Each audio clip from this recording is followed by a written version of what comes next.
قەرار گەیشت. ئاگادارن چی قەرارێک هاتووە؟ من پێتان دەڵێم. باوی ئەوە نەما تەنیا چەند کەسێک قسە بکەن. تۆڕی 964 خزمەتگوزاریەکی کەمیۆنە ڕادەگەیەنێت. ئەم خزمەتگوزاریە چییە؟ قەرار ئاپێکی نوێیە بۆ بابەتە ڕۆژنامەوانیەکان. پرسیار لە خەڵک دەکات و بە یەک کلیک ڕای خۆت دەردەبڕیت.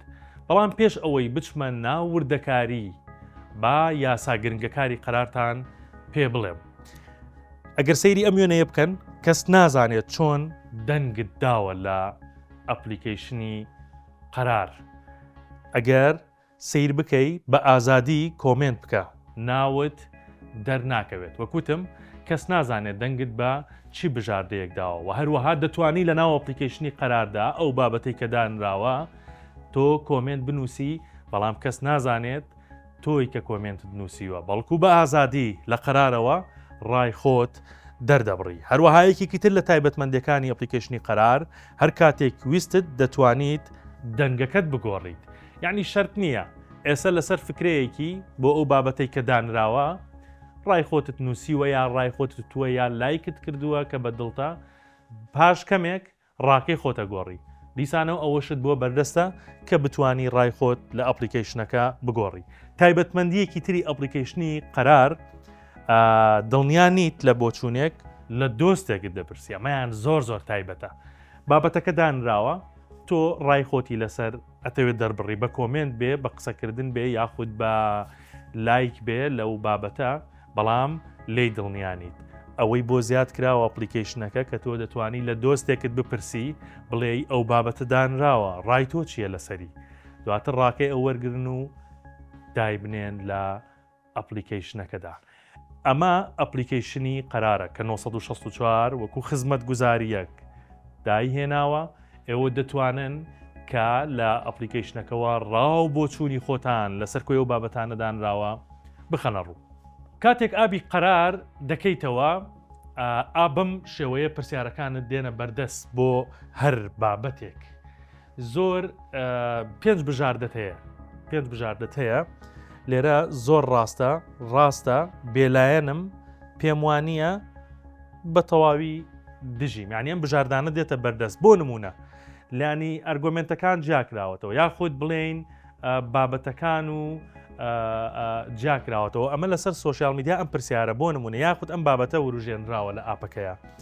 ئەلگۆرمنتەکانی سوۆشیال میدیا چارەنووسمان دیاری دەکەن، کەواتە تۆ کە لە ئەپەکەیای ڕای خۆت دەتوانی تەنها بڵێ زۆر ڕاستە، هیچ قسەی لەسەر نەکەی، یاخود بڵێ ڕاستە، یاخود بڵێ بێلایەنم پێم وانە. ینی هەر بە کلیکێک تۆ توانی ڕای خۆت دەربڕی یان بە تەواوەتی دژیم. بەڵام جیاواز لەوانە لێرە 5 بۆچوونیش ئەتوانرێ وەربگیرێ و لێرەش ئەگەر خۆت نەتوانی ڕاتی لەسەر دەربڕی لەسەر ئەمە لە دۆستەکەت دەپرسی، یاخود لە دۆستێکت دەپرسی لەسەر ئەم بابەتە.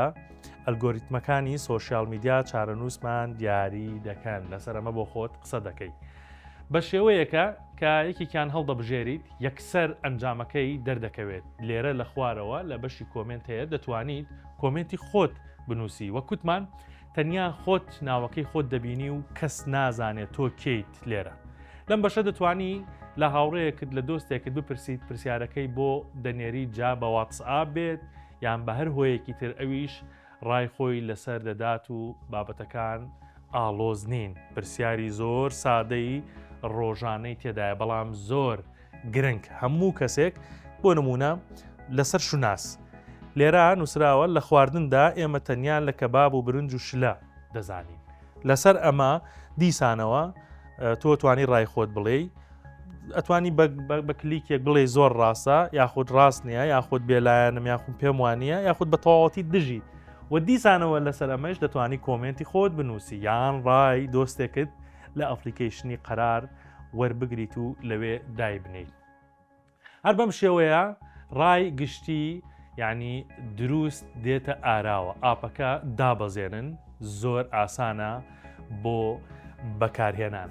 ئەوە نامێنێت جارێکی دیکە تەنیا یعنی ئەو کەسانەی کە گۆشەیەک دەنووسن یاخود نووسەرێکن ڕای خۆیان بڵێن لەسەر هەموو ئەو بابەتانەی تەنها سیاسینا کە پەیوەندیدارە بە ژیانی خەڵکەوە کە پەیوەندیدارە بە ژیانی ڕۆژانەی تاکەوە ڕستەی هاوشێوە لە هەموو بوارەکانە دادەنرێ تۆ دەتوانیت بە ئاسانی بێ ئەوەی کەس بزانێت کە تۆی ڕای خۆت دەربڕیوە ڕای خۆت دەربڕیت و قسەی لەسەر بکەیت. ئەمە ئەو ئەپەنایابەی 1964 کە دەیخاتە بەردەست بیدەرەکانی و خەڵکی هەرێمی کوردستان.